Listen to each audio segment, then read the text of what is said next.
Alors, on va commencer dès maintenant. Alors, bonjour à toutes et à tous. Merci beaucoup d'être venus ce soir pour la conférence sur les hirondelles dans la région de Montréal, là, savoir leur situation, comment se portent ces espèces-là au Québec.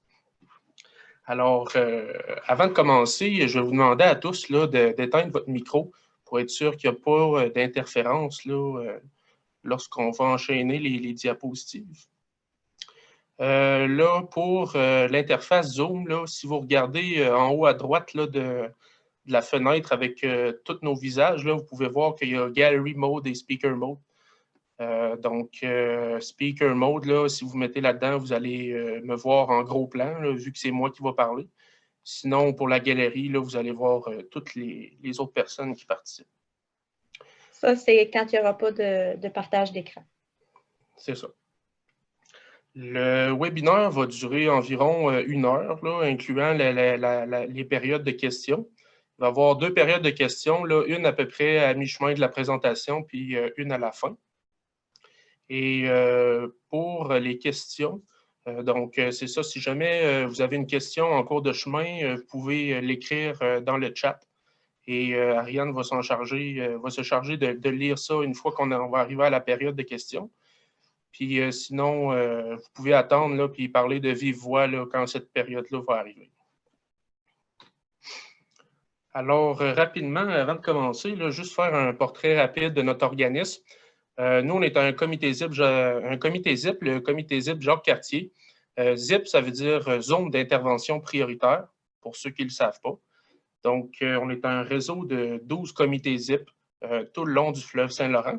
Puis nous, on traite majoritairement des enjeux de protection, conservation, réhabilitation, accessibilité, mise en valeur des rives, tout ça du fleuve Saint-Laurent et de ses tributaires.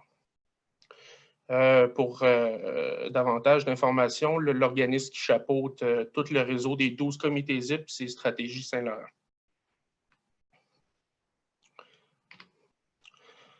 Alors, le contenu de la présentation, bon, je vais commencer par parler des 6 espèces d'hirondelles qu'on a au Québec. On va dresser un portrait rapide là, de leur situation. Et bon, on vend un peu le punch là, avec le 3e point, mais comme vous en doutez, il y a un déclin. Ce n'est pas des espèces qui vont super bien ces temps-ci. Ensuite de ça, il va y avoir la première période de questions qui va traiter là, des 3 premiers points.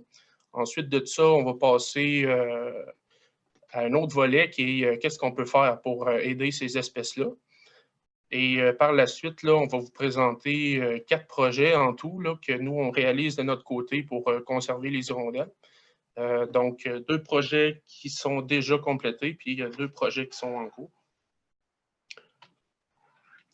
Alors, commençons par les 6 espèces d'hirondelles présentes au Québec. Tout d'abord, là, je vais vous dresser rapidement un portrait des caractéristiques générales là, des hirondelles parce qu'ils en partagent, les espèces partagent beaucoup de similarités. Premièrement, c'est des petits oiseaux qui ne sont pas très gros, là, de l'ordre de quelques centimètres de hauteur. Ils se nourrissent exclusivement d'oiseaux. Ils se nourrissent exclusivement d'insectes et de les insectes volants en général, excusez-moi. Et ce sont des migrateurs aussi, là, donc ils arrivent au printemps puis ils repartent à l'automne. Donc des petits insectivores aériens migrateurs. Selon les espèces d'hirondelles, elles nichent dans des structures qui sont faites par l'homme, comme des ponts, des murets, des toitures les dessous des toitures de maisons, de garages et tout ça. Puis, il y en a qui tolèrent très bien aussi la présence humaine, la proximité de leur nid. Puis, ils ont, en majorité une préférence pour les milieux ouverts. Donc, que ce soit pour la prédation, là, pour éviter que leur environnement serve à des oiseaux de proie là, qui pourraient se percher puis attendre que les hirondelles sortent de leur nid. Et aussi au niveau de l'apprentissage du vol. Là. Donc, quand les oisillons vont être prêts à sortir de leur nid pour la première fois, c'est plus appréciable pour eux qu'il y ait un sol qui est dégagé là, à la base de leur nichoir, qu'il n'y a pas trop de végétation dense. Puis aussi, ils ont une forte dépendance au milieu humide et hydrique, là, surtout pour l'alimentation. C'est pas mal les pouponnières à insectes, là, les milieux humides. Puis aussi, certaines espèces construire leur nid avec des boues, avec de la boue finalement. Donc, c'est ça. La boue est en forte présence dans les milieux humides, là, ils vont s'en servir pour construire leur nid. Donc, la première espèce d'hirondelle que je vais aborder, c'est l'hirondelle à ailes hérissées. Alors, c'est une hirondelle qui est présente, mais qui est relativement peu commune là, en comparaison avec les autres espèces. C'est un oiseau qui est cavicole, terricole. Donc, cavicole, cavité, ce qui veut dire qu'il peut nicher dans des cavités d'arbres, des cavités de falaises, d'escarpements. Puis terricole aussi, comme terrier, donc il peut nicher dans des terriers là, qui sont presque au sol. Cette espèce-là convoite beaucoup les pâturages, les fourrages, les prairies, là, notamment pour l'alimentation. Puis il utilise beaucoup les structures humaines, comme mentionné tantôt, là, puis les berges sableuses aussi pour la nidification, c'est ça, pour mettre bas. Ça, c'est justement là, une image là, qui montre un peu comment l'hirondelle peut nicher. Ça, je vais vous vendre le punch tout de suite parce que je sais qu'il y a du monde qui se connaît dans la salle, mais ce n'est pas l'hirondelle à ailes hérissées. C'est l'hirondelle de rivage qui y ressemble vraiment beaucoup. Mais c'est dans le comportement de l'hirondelle à ailes hérissées, elle a tendance à utiliser les vieilles cavités des hirondelles de rivage pour aller faire leur propre nid. Donc, c'est pour ça que c'est une image qui, malgré tout, était très représentative. Comme deuxième espèce, l'hirondelle à front blanc, cette fois-ci. Donc, elle aussi, là, elle peut s'adapter facilement aux parois horizontales des falaises et des escarpements. Elle peut également utiliser le dessous des ponts, les genres de corniches des maisons et tout ça pour construire son nid. On peut penser à l'ancienne structure du pont Champlain, qui accueillait la plus grande colonie de cette espèce-là dans l'est du Canada. Et voilà, elle fait son nid, justement, comme on parlait tantôt, là, grâce à des boulettes de boue qu'elle régurgite. Là. Donc, un mélange de boue et de salive. Puis, suite à plusieurs voyages de boue, là, ils vont tous coller ça ensemble pour faire des nids compactés comme ça. Et en bas à droite, là, vous pouvez voir là, qu'est-ce qu'ils font là, en allant chercher de la boue. Là. C'est vraiment comme des enfants, là, c'est la face dans le sable. Ensuite de ça, l'hirondelle bicolore. Cette fois-ci, c'est encore un oiseau cavicole qui va utiliser les cavités. Par exemple, les cavités de pic, les cavités causées par des maladies dans les arbres et tout ça. Ça s'accommode à une grande diversité de milieux ouverts, encore une fois, et des conditions à son établissement, là, les conditions les plus propices, c'est ça, comme je mentionnais, là, les arbres matures qui sont sujets à avoir des cavités. Il faut qu'il y ait un bon plan d'eau quand même à proximité là, ou des milieux humides. Et aussi, ils vont être favorisés à s'établir quand il va y avoir une présence de nichoirs, évidemment. Donc, c'est ça, là, un mode un peu plus naturel. À gauche, là, trouve une cavité dans un arbre et à l'inverse, là, peut nicher aussi dans des nichoirs que l'homme a posés finalement. L'hirondelle de rivage maintenant. Fait que si on revient là, à l'hirondelle à ailes hérissées, c'est très similaire là, comme espèce. Là. Je vous dirais que la seule différence qui est visible, là, je ne sais pas si vous voyez mon curseur, là, mais c'est le collier brun qui est ici. Là, chez l'hirondelle à ailes hérissées, le collier brun ici n'existe pas.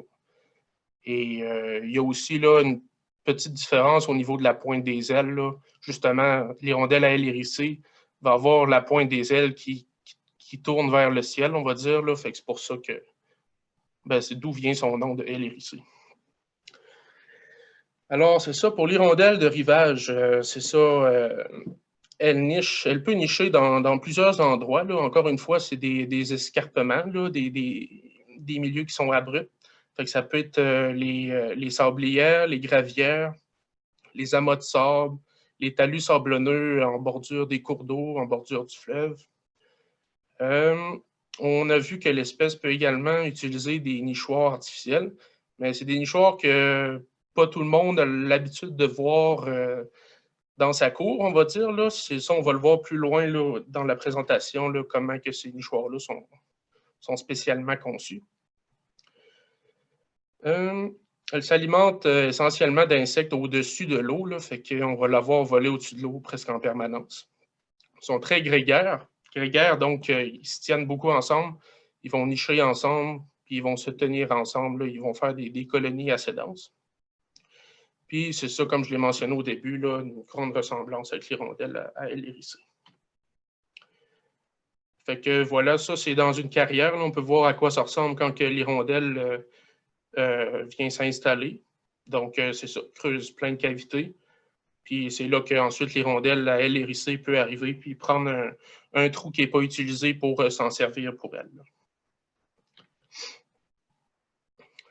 L'hirondelle noire maintenant, 5e espèce. C'est une espèce qui nichait autrefois dans les arbres creux, les trous de pic, les creux de falaise, encore une fois. Mais maintenant, on observe une nidification qui est presque exclusivement orientée vers les nichoirs artificiels là, qui sont installés pour elle. Encore une fois, besoin de proximité d'un plan d'eau, très grégaire. Puis pour cette hirondelle-là, la région de Montréal se retrouve assez dans la limite nord là, de son aire de répartition. Puis ces hirondelles-là, bon, c'est un différent type de nichoir là, dans lesquels là, ils vont s'installer. Comparativement à l'hirondelle bicolore, là, celui-là, ce modèle-là, plus de style condo qu'on appelle ça. Là. Donc plusieurs compartiments pour les hirondelles là, par structure, c'est ça. Hirondelle rustique maintenant. Celle-là est connue pour nicher dans les cavernes, les crevasses de falaises aussi. Depuis que nous, on est arrivés sur les territoires, elle utilise les parois de nos bâtiments, les ponts aussi. Je vais le dire tout de suite, là, c'est l'hirondelle rustique, elle ressemble à une autre espèce d'hirondelle qu'on a, c'est l'hirondelle à front blanc. Comme vous pouvez voir, elle n'a pas le front blanc. Fait, je pense que c'est pas mal la seule différence qu'il y a au niveau de ces deux espèces-là. Et elle aussi, là, elle construit son nid à l'aide de boulettes de boue. Il peut avoir un peu plus de paille et de résidus de végétaux que l'hirondelle à front blanc, mais elle veut quand même utiliser de la boue pour la confection de son nid. Puis c'est un oiseau qui est reconnu pour manger des grandes quantités d'insectes qui sont nuisibles pour les humains puis pour les cultures agricoles aussi. Donc, c'est ça que je disais, là, la structure ressemble assez à celle du nid de l'hirondelle à front blanc, sauf qu'il y a plus de paille et de végétaux à travers. Donc, voilà, j'ai fait un survol là, assez rapide là, des 6 espèces d'hirondelles au Québec et un peu exposer leurs différences, là, malgré le fait qu'ils ont des bonnes ressemblances. Maintenant, là, on va plus s'attarder sur le vif du sujet, là, la situation des hirondelles, là, où en sont-elles au Québec, ces hirondelles-là? Ben, ils ont connu des déclins assez drastiques là, dans leur population. C'est de l'ordre du 80 là, si on exclut l'hirondelle à aile hérissée. Ça, c'est l'état des populations depuis les années 70 au Québec. Là. Donc, ça fait environ 50 ans que les populations sont suivies. Et seulement l'hirondelle rustique puis l'hirondelle de rivage qui ont un statut de protection particulier là, au niveau législatif. Là, donc, c'est au niveau du registre des espèces en péril du Canada. Et au Québec, par contre, là, il n'y a aucun statut de protection qui est donné là, aux 6 espèces confondues. Maintenant, je vais rentrer aussi dans les causes des déclins de ces hirondelles-là. Alors, pourquoi on observe des déclins aussi drastiques là, dans leur population? Il y a plusieurs causes là, qui sont attribuables à ce déclin-là. Donc, je vais commencer en premier par l'agriculture et les pesticides. Donc, voilà, là, on peut se douter que pour faire de l'agriculture, il faut déboiser, défricher, puis mettre un champ prêt à accueillir de la machinerie agricole. Là. Donc, c'est ça, il y a eu une conversion des friches, des prairies naturelles, puis des forêts aussi pour laisser place à l'agriculture intensive. Puis, directement, là, il n'y a pas beaucoup d'agriculteurs qui sont à l'abri de l'utilisation des pesticides. Donc, cette utilisation-là est reconnue pour avoir des impacts assez négatifs là, sur les populations d'hirondelles. Ils réduisent de beaucoup la disponibilité des insectes et de leur nourriture en général. Et en plus de ça, là, il y a une étude qui a montré qu'il y a 25 composés différents chimiques qui ont été retrouvés dans la nourriture que les parents donnent aux oisillons. Là. Donc, les oisillons sont directement affectés là, par les pesticides. Deuxième cause de déclin, la perte et la dégradation des habitats. Comme que je mentionnais au début, là, les hirondelles aimaient nicher là, dans les cavités naturelles des arbres et tout ça. Puis les chicots, pour ceux qui ne savent pas c'est quoi, c'est des arbres morts là, qui sont en train de se décomposer. Donc, qui sont vraiment d'intérêt pour les hirondelles là, parce que c'est eux qui sont le plus sujets à avoir des crevasses puis des trous. Donc, c'est ça. Puis ces chicots-là sont perçus par des propriétaires de terrain comme quelque chose qui est assez dangereux. Admettons qu'il y aurait des grands vents et que l'arbre est relativement à proximité d'une maison, ça pourrait causer des dommages. Fait que ça, c'est sûr que les gens vont le couper. Donc, une raréfaction des chicots puis des arbres matures avec des cavités. Là, on s'entend que la forêt devient de plus en plus exploitée puis les arbres avec un gros diamètre sont de plus en plus rares également. Il y a l'assèchement des milieux humides aussi. Donc, justement, là, pour le développement immobilier et tout ça, il va y avoir une perte d'habitat humide là, propice au développement d'insectes qui servent de nourriture à ces hirondelles-là. Le redressement des cours d'eau, donc on va finalement canaliser les cours d'eau pour leur donner le cours qu'on veut. Ça, évidemment, là, ça réduit beaucoup l'attractivité des rives pour ces espèces-là. Des rives bétonnées, ça n'intéresse pas beaucoup d'animaux. Puis il y a aussi le remblayage des fossés. Là, fait que c'est ça, toutes les petites sources là, de boue, les petites sources humides là, qui pourraient être d'intérêt pour les hirondelles, ça, c'est assez rapidement remblayé, puis égalisé, puis mis au niveau, puis drainé. C'est ça. Il y a une grande perte des fossés également.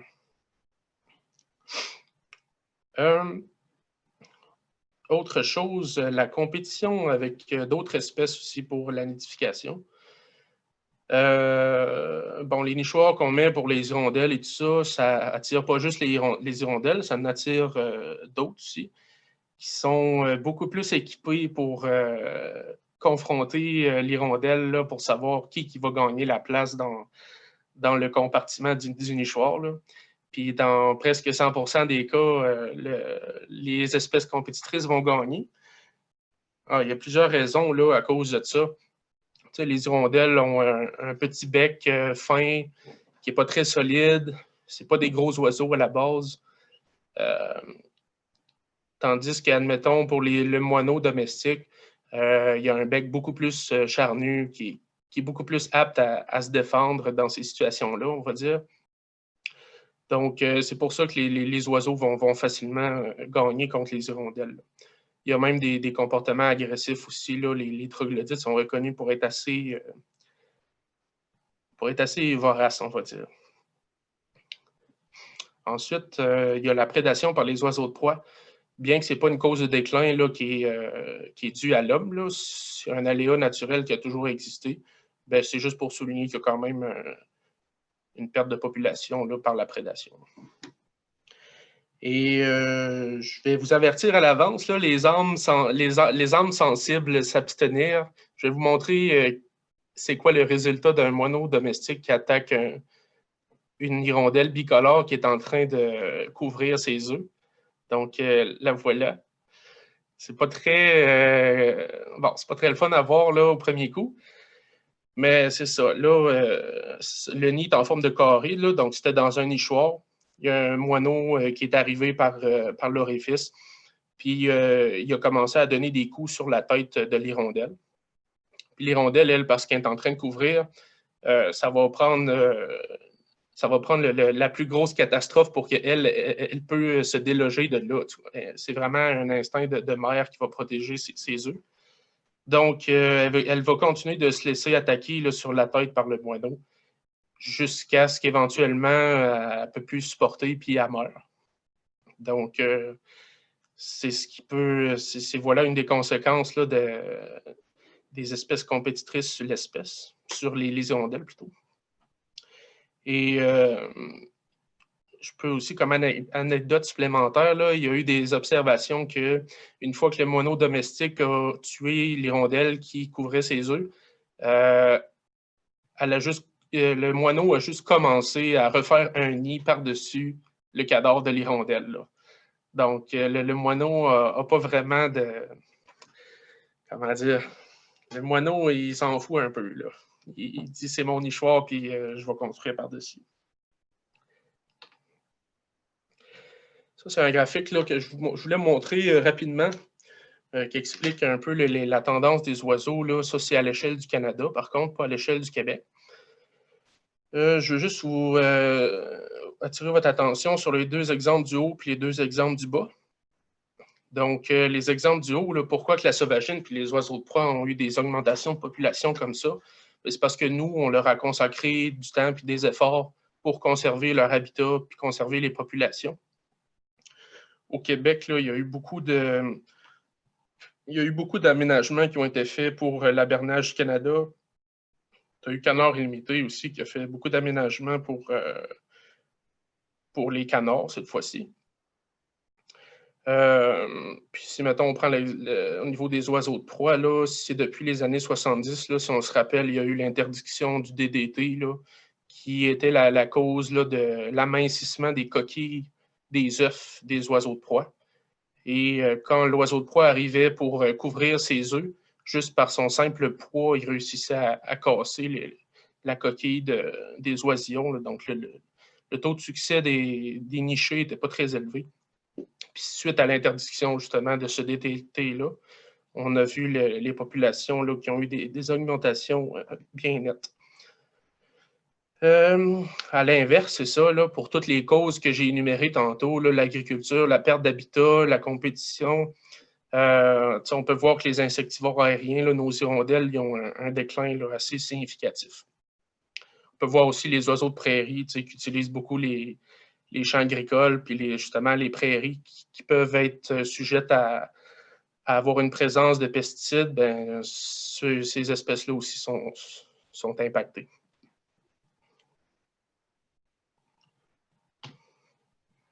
Alors voilà, c'est pour la première période de questions. Là, je voulais juste clarifier ce qu'on avait vu avec vous, là, savoir s'il y avait des choses qui avaient plus ou moins été bien comprises.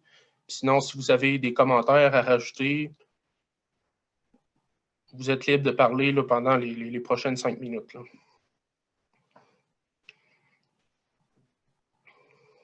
Je voudrais préciser un petit peu, si c'est possible, oui. Justement, le dernier tableau qu'on a vu, ça montre bien que l'augmentation des oiseaux de proie est à l'inverse de celle des insectivores aériens. Donc, c'est pour ça que, dans le fond, il y a certaines espèces d'hirondelles qui sont plus sujettes à subir des conséquences des oiseaux de proie. Là, donc, au cours des dernières années. Là. Parce qu'avant ça, il y a 30-40 ans, les oiseaux de proie n'étaient pas vraiment une menace pour les hirondelles. Mais là, maintenant, c'en est une depuis à peu près une dizaine d'années. C'est intéressant. C'est ça, plus qu'ils vont être nombreux, plus la menace va... qu'il va y avoir un retour du balancier là, dans les prochaines années. Là. C'est ça, hein? C'est comme instable présentement, mais ça devrait se stabiliser. OK. Oui, c'est bon, c'est sûr. L'étude arrête à 2016, par contre. Là. Sûr qu'on pourrait. On voit ici que la courbe commence à remonter. Là, fait que peut-être que dans les 4-5 dernières années, il y a peut-être eu justement l'augmentation dont vous parlez. J'ai pas de questions dans le chat pour l'instant, Marc-André. OK. Fait que si personne s'y oppose, on pourrait continuer. Une petite question. OK. Il y a du bruit ici, mais c'est au provincial, est-ce qu'il y a quand même des espèces susceptibles d'être désignées menacées ou vulnérables parmi les hirondelles? Non, c'est ça. Aucune d'entre elles, là, en tout cas, aux dernières nouvelles, ne sont pas en voie de recevoir un statut. C'est sûr qu'il y en a qui sont plus sous la visière, ben, on va dire sous le viseur. Il y a certaines espèces qui sont plus concernées que d'autres. Là. Mais pour l'instant, il n'y a rien qui se passe. OK. Merci.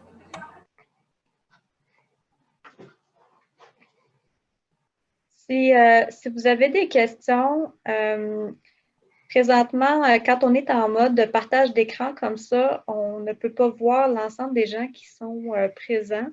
Donc, présentement, comme par exemple, j'ai 4 personnes sur mon écran, dont moi et Marc-André. Donc, les autres qui sont là, on ne peut pas voir si vous voulez manifester l'intention de poser une question. Donc, si c'est le cas, je vous inviterai à ouvrir votre micro et à vous poser votre question, s'il vous plaît.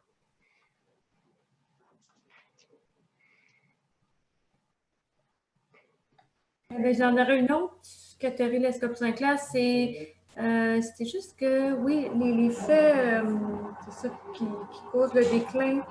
On en entend souvent parler, mais là, est-ce que c'est spécifique à Montréal ou à la grande région de Montréal, votre étude, ou c'est plus général au Québec, au Canada, en Amérique du Nord? C'est à l'échelle du Québec. Mais c'est clair que la région de Montréal là, est victime d'une plus grande intensité de ces causes de déclin-là, on va dire, là, contrairement à l'Abitibi, par exemple. Là. Bon, même s'il n'y a pas de nombreuses espèces qui se rendent jusque-là. Mais si on prend, je ne sais pas, la Gaspésie, par exemple, c'est clair que la destruction d'habitat est moins grande, c'est ça. OK, parfait. Puis est-ce que c'est avec, disons, l'Atlas des oiseaux nicheurs, entre autres, que, ben là, c'est peut-être un peu naïf, là, parce qu'il y a sûrement plein d'autres études, mais que vous avez constaté le déclin? C'est ça. Ben nous, on travaille beaucoup là, avec le regroupement Québec Oiseaux. Là. Le regroupement nous fournit de la documentation qui est assez pertinente là, sur les causes de déclin, puis voilà, qui nous donne des formations générales sur les espèces. Mais c'est sûr que les deux atlas, là, il y a un nouvel atlas là, des oiseaux nicheurs qui est sorti dernièrement aussi. Là. Mais ces deux livres-là sont des bibles aussi là, pour voir les tendances des oiseaux. Voilà, sinon, là, il y a plein d'autres études là, puis documentation que j'ai trouvées sur les internets. Si je peux ajouter, le regroupement Québec Oiseaux a aussi plusieurs initiatives de suivi au niveau des hirondelles, dont entre autres l'hirondelle noire, c'est bien l'hirondelle de rivage aussi dans leur mire. L'hirondelle noire, entre autres, ils avaient un projet au cours des 2 dernières années qui visait à augmenter ou à compléter un réseau de nichoirs pour offrir une plus grande quantité d'habitat à l'espèce. Donc, ils avaient aussi dans leur projet une panoplie d'initiatives, donc des capsules d'information, des fiches informatives sur l'espèce qui abordaient différents thèmes en lien avec l'espèce. Ils avaient aussi un guide, je pense qu'un guide d'entretien, si je me rappelle bien. Donc, il y avait quand même pas mal de ressources pour cette espèce-là, malgré que l'hirondelle noire n'avait pas nécessairement de statut comme tel, mais ils ont décidé de travailler en particulier sur celle-là, pour ne nommer que celle-là.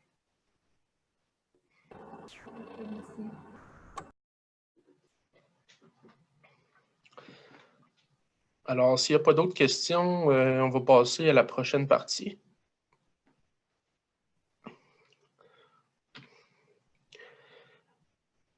Bon, fait que suite à ce déclin-là, puis à cette situation-là, comment que nous, qu'est-ce qui est en notre moyen, qu'est-ce qu'on peut faire là, pour aider ces hirondelles-là? Il y a plusieurs choses qu'on peut faire. D'abord, évidemment, ça va être d'installer des nichoirs là, dans des lieux propices pour ces hirondelles-là, pour qu'ils puissent venir nicher. C'est bien important aussi de se concentrer sur le lieu propice. Là. On ne peut pas installer des nichoirs partout puis en espérant que les hirondelles vont venir. Là. Au début, là, quand j'ai énuméré les caractéristiques de chacune des espèces, il faut que c'est proche d'un milieu humide. Il ne faut pas trop qu'il y ait d'arbres qui sont autour des nichoirs. Donc, certaines conditions qu'il faut respecter pour pouvoir continuer dans la démarche et installer les nichoirs. Puis aussi, quand on installe des nichoirs, il faut faire attention aussi à l'ouverture, l'orifice du nichoir, les dimensions du nichoir aussi, c'est bien important. Là. Il y a toutes ces mesures-là sont standardisées là, dans les guides de construction. Donc voilà, là, par exemple, les nichoirs à droite, là, ça serait pour les hirondelles bicolores. Là. Ça, c'est tous les nichoirs qu'on voit là, dans les cours des gens, puis dans les parcs et tout ça. Puis au niveau de ce nichoir-ci, le modèle condo, là, ça c'est pour les hirondelles noires là, exclusivement. Les hirondelles noires n'iront pas nicher dans ce type de nichoir-là parce qu'ils sont très grégaires, ils ont besoin de nicher ensemble, presque dans la même structure. Donc, justement, d'avoir beaucoup de compartiments, ça suscite un intérêt supplémentaire pour eux. Là. Puis c'est sûr qu'il y a même, j'aurais pu mettre d'autres modèles aussi là, pour les deux espèces d'hirondelles qui construisent leur nid avec des boulettes de boue. Là. Il y a des structures qui sont faites avec de l'argile, du grillage de poule et tout ça là, qui servent un peu de base là, artificielle, on va dire, à la construction des nichoirs. Les hirondelles, par exemple, à front blanc, vont arriver dans cette structure-là, puis ils vont seulement modeler le restant de la structure artificielle selon leur désir. Puis finalement, ça va être moitié artificiel, là, moitié naturel.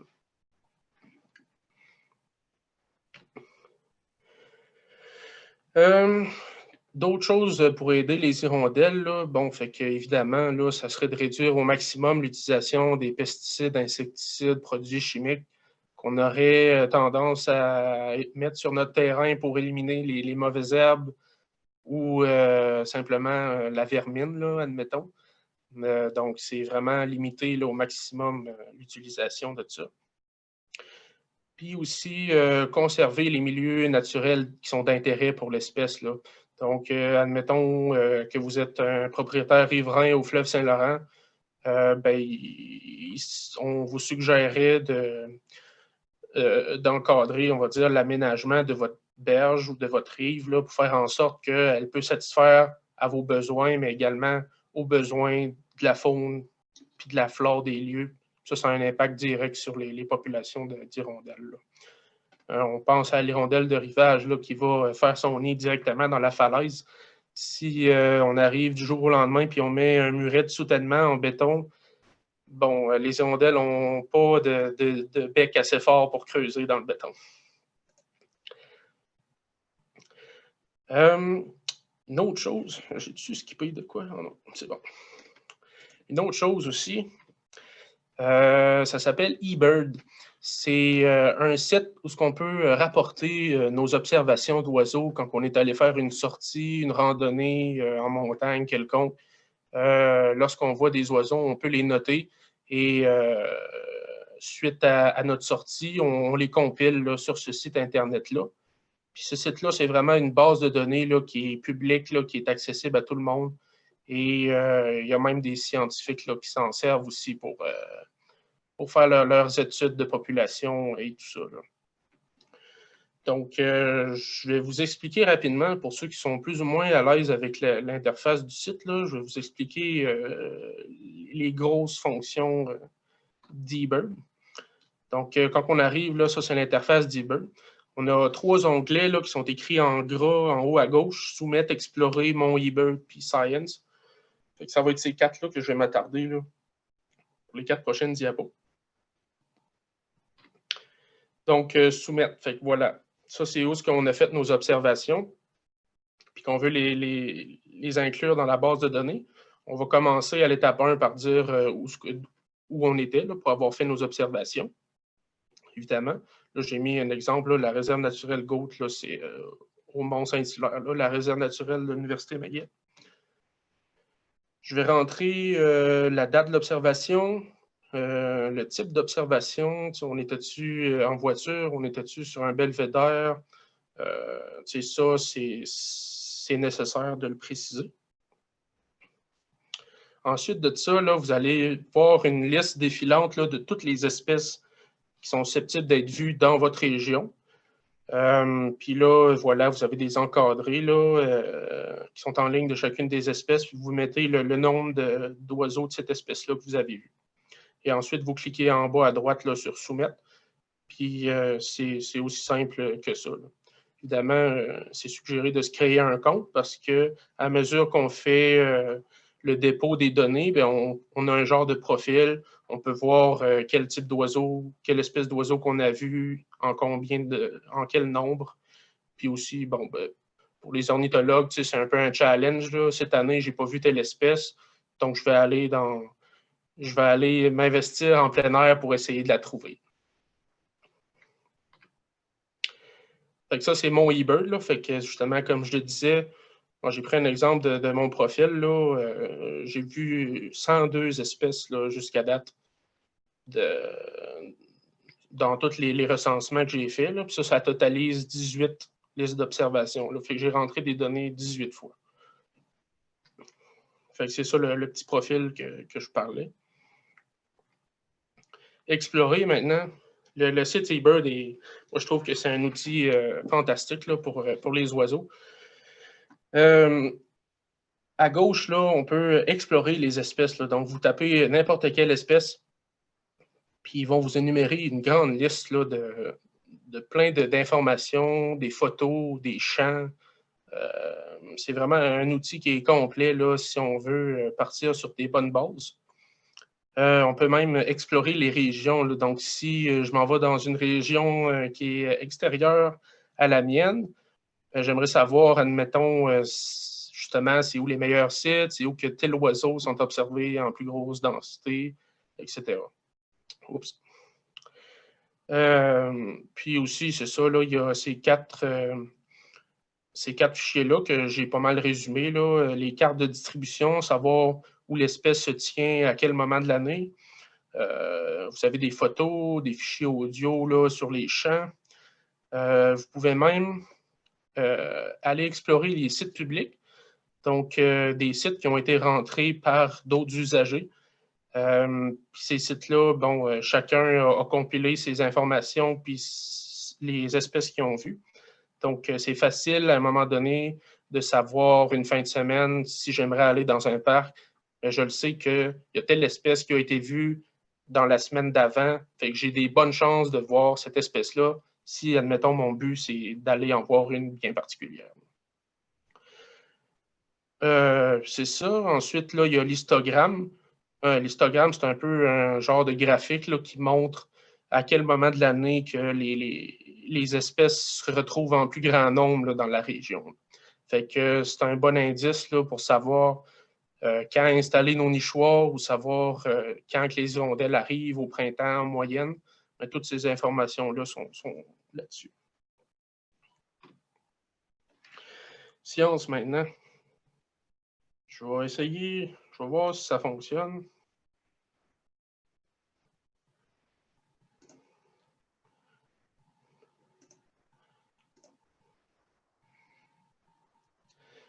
Je pense que vous voyez mon écran maintenant. OK. Fait que là, c'est ça. Là, le dossier science, là, c'est voilà, bon, ça va donner, comme c'est écrit ici, là, le statut puis la tendance des oiseaux. Ça va donner plein de cartes, des diagrammes, là, fait que plein d'informations là, qui sont très utiles, pour exemple, des projets de nichoirs et tout ça. Admettons que je marque l'espèce, une espèce.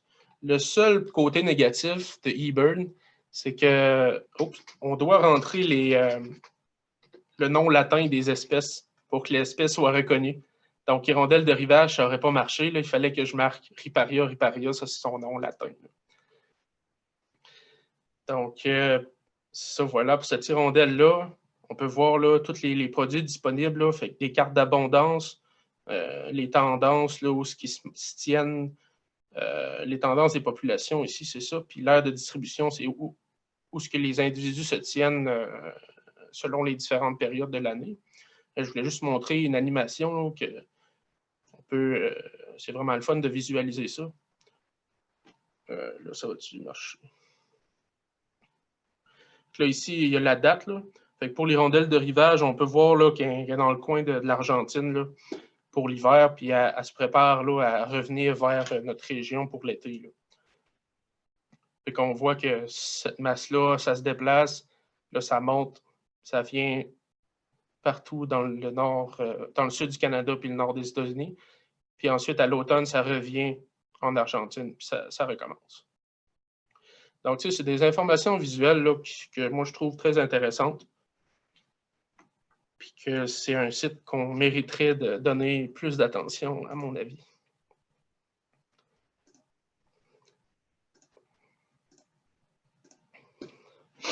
En fait, voilà ce qui est pour eBird.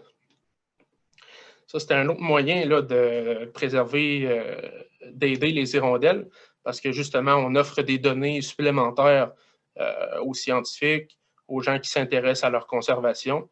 Donc, ça a vraiment une plus-value là, pour eux. Maintenant, le comité ZIP, là, depuis 2018, s'est consacré à protéger les espèces d'hirondelles. Il y a une erreur, ce n'est pas 3 projets, c'est 2 projets. Je vais vous parler là, des 2 projets qu'on a réalisés, qui sont déjà complétés. C'est un projet sur l'hirondelle noire, puis un projet sur l'hirondelle bicolore aussi. Donc, en premier lieu, l'hirondelle noire, c'est ça, on a installé 4 nichoirs de 16 compartiments chacun, de modèle condo. Là, évidemment, c'est ce qui convient le mieux à l'hirondelle noire. Ça, c'est sur l'île Montbrun. L'île qui est presque à l'intérieur des îles de Boucherville. Il y a une diapo après qui vous le montre. Là. Fait que c'est ça, là, il y a en tout 60 couples là, qui pourraient s'installer dans les 4 nichoirs. Et annuellement, là, nous, on s'occupe de faire un suivi de l'adoption des nichoirs puis un suivi de la nidification là, également. Fait que c'est ça, là, je vous parlais de l'île Montbrun. C'est en plein milieu des îles de Boucherville. Si vous voyez mon curseur, là, ce canal qui est là, c'est le canal de kayak de la CEPAC. Là. Fait que si jamais vous allez là l'été prochain, vous allez facilement voir nos nichoirs sur l'île Montbrun. Et je rappelle juste que c'est un projet qui est fait en partenariat avec le Port de Montréal puis le Fonds d'Action Saint-Laurent. Ça, c'est nos 4 nichoirs qui sont prêts qui sont en position prête à accueillir les hirondelles. Là, suite à la photo, là, on les a rebaissés un peu à hauteur d'homme pour les protéger là, pour l'hiver avec les grands vents puis tout ça, là, vraiment, on va dire, limiter les impacts négatifs. L'hirondelle bicolore maintenant, ça fait 2 étés qu'on installe des nichoirs. Il y en a eu 8 la première année, puis 15 à la deuxième année. C'est des nichoirs qui sont installés à Pointe-aux-Trembles dans 2 parcs. Le parc du fort de Pointe-aux-Trembles et le parc Pierre-Payet, qui se trouve vraiment plus dans l'est, presque la pointe est de l'île. Et voilà, là, encore comme les hirondelles noires, là, on fait un suivi de l'occupation puis de la nidification là, à toutes les années. Puis c'est ça. Ceux-là sont, vu que c'est un projet en partenariat avec l'arrondissement Rivière-des-Prairies, Pointe-aux-Trembles, ils nous ont autorisé à les installer sur les lampadaires des parcs. Ça, c'est moi, le cobaye là, qui nettoie le nichoir avec une belle vue sur le fleuve. Fait que on est rendu maintenant à une autre méthode là, qui pourrait servir à aider les hirondelles de votre côté. Dans le fond, ça serait un réseau d'intendance de suivi des nichoirs. nous, on avait comme objectif, suite à nos projets, de sensibiliser des citoyens aux hirondelles bicolores, à leur importance dans l'environnement. Puis, une fois sensibilisés, ces participants-là, ils pourraient nous aider là, dans la gestion du réseau de nos nichoirs. Donc, je vous résume un peu rapidement là, en quoi ça consisterait, là, cette participation-là. Il y aurait 3 sorties. Une sortie au printemps, une sortie pendant l'été, puis une sortie à l'automne. Au printemps, ça serait de préparer les nichoirs, justement. Certains nichoirs n'auront pas besoin d'être préparés au printemps, dépendamment de l'espèce, mais d'autres, oui. Si je peux vous donner des exemples plus concrets, l'hirondelle bicolore, le nettoyage se fait à l'automne. Puis ensuite de ça, il n'y a personne qui va nicher dedans jusqu'à leur retour, là. Donc, on peut le laisser comme ça, tel quel au printemps, sans venir le toucher. Puis par contre, si on parle par exemple des hirondelles noires, notre projet d'hirondelles noires, c'est dans un milieu qui est assez isolé, plus ou moins accessible. On a moins de contrôle un peu sur ce qui se passe là. Puis sur notre modèle de condo, on a installé des bouchons, qui appellent ça. Fait que c'est littéralement une pièce qui vient fermer le trou du compartiment. Puis ça, c'est pour empêcher que les espèces compétitrices comme le moineau et les troglodytes viennent s'installer avant que les hirondelles arrivent. Comme ça, ça limite là, le découragement par les hirondelles, là. Ils vont arriver, puis ça va être déjà un nichoir qui est vacant puis qui est prêt à les accueillir à eux. Fait que ça, pour cette espèce-là, c'est vraiment nécessaire de faire des efforts au printemps là, pour cette espèce-là.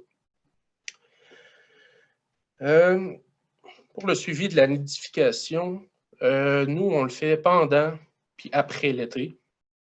Donc, pendant, c'est pour voir combien de nichoirs sont actifs, voir s'ils sont justement là, prisés par des hirondelles ou non. Et ensuite, c'est simplement ça qu'on constate. Et ensuite, on revient après l'été. Donc, en même temps que le nettoyage des nichoirs puis la préparation pour l'hiver, pour là, faire vraiment ouvrir les nichoirs, identifier l'espèce qui a niché en fonction du nid, puis des types de débris qu'il y a dans le nid.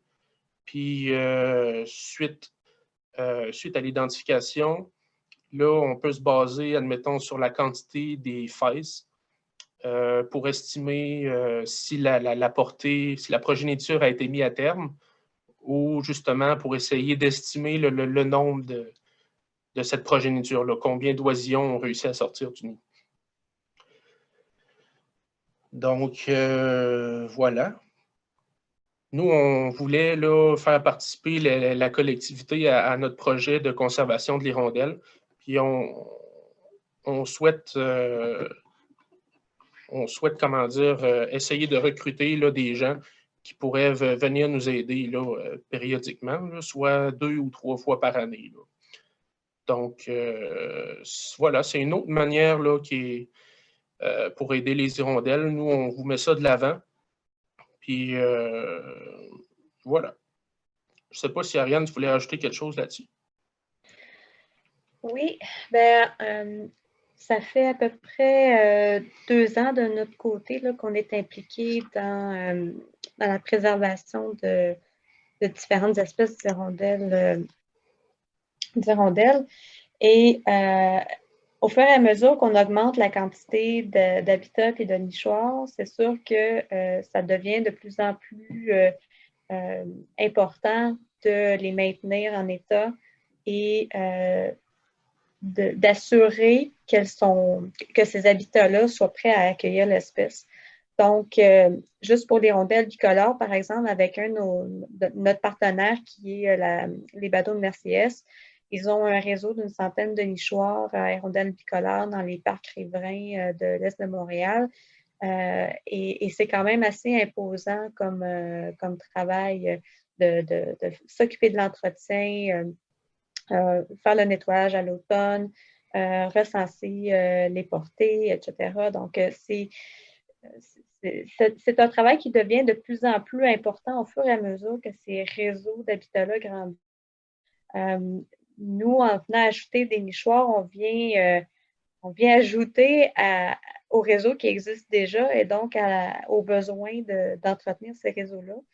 D'où la raison de solliciter ou de tenter de monter un groupe, de créer un groupe qui serait intéressé à s'impliquer dans l'intendance des nichoirs. Donc, si parmi vous, il y en a ce soir qui sont intéressés à travailler avec nous là-dessus, on sera en mesure de vous accompagner dans la démarche. Puis, on peut aussi accompagner ou plutôt inviter certaines personnes qui sont particulièrement motivées à venir avec nous sur le terrain quand on fait des relevés, en particulier des ornithologues amateurs qui voudraient participer au relevé de nichés au courant de la saison.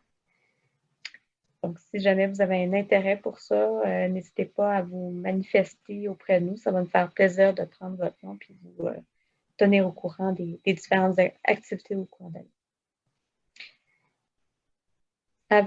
Avant de poursuivre, là, Marc-André, j'ai reçu une question. Je trouve que c'est intéressant parce que ça peut montrer un petit peu avec la photo d'avant. J'ai une question qui est: à quelle distance d'un cours d'eau, plan d'eau, milieu humide peut être installé un nichoir à hirondelle bicolore et dans le cas des multinichoirs à hirondelle noire? Je me rappelle plus précisément des distances. Je pense que les chiffres diffèrent un peu d'une espèce à l'autre.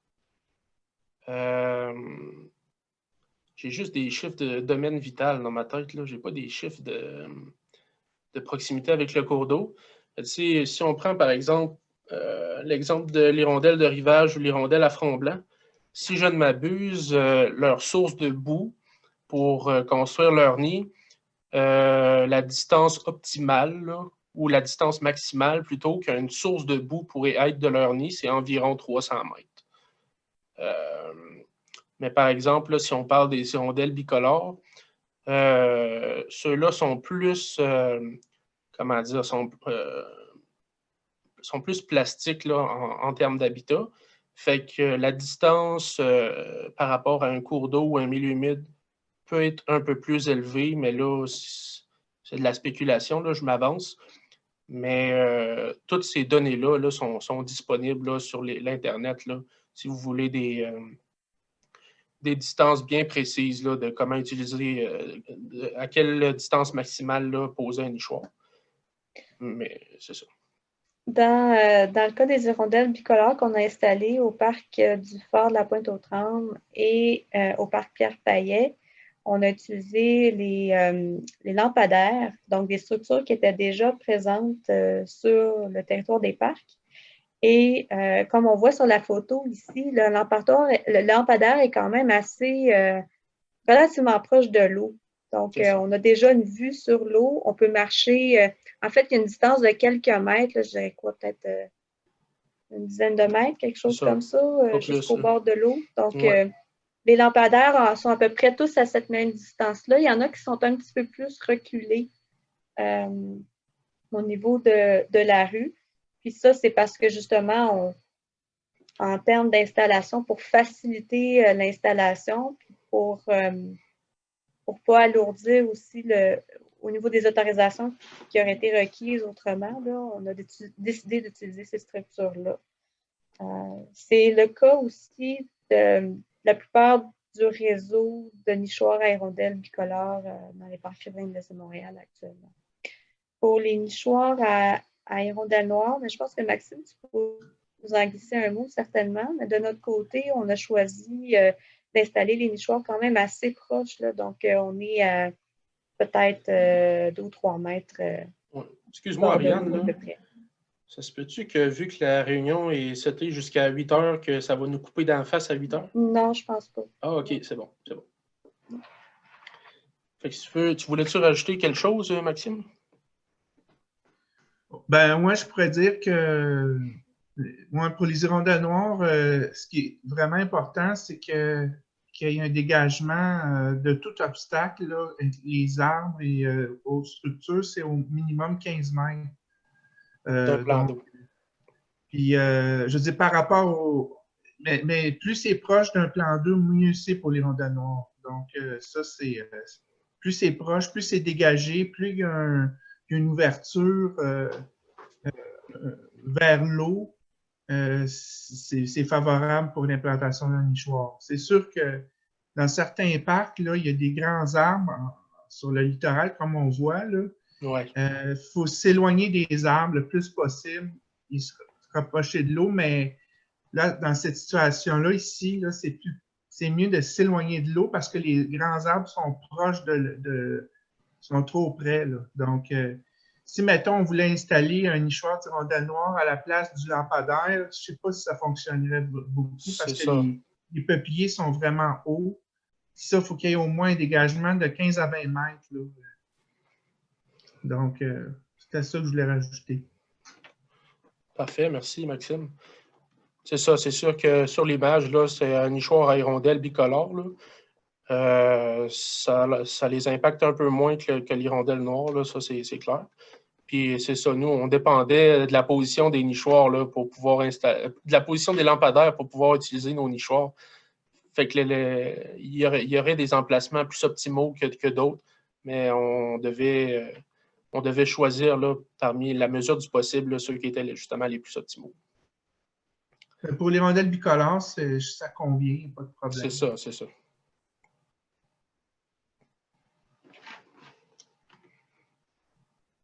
Alors, je pense que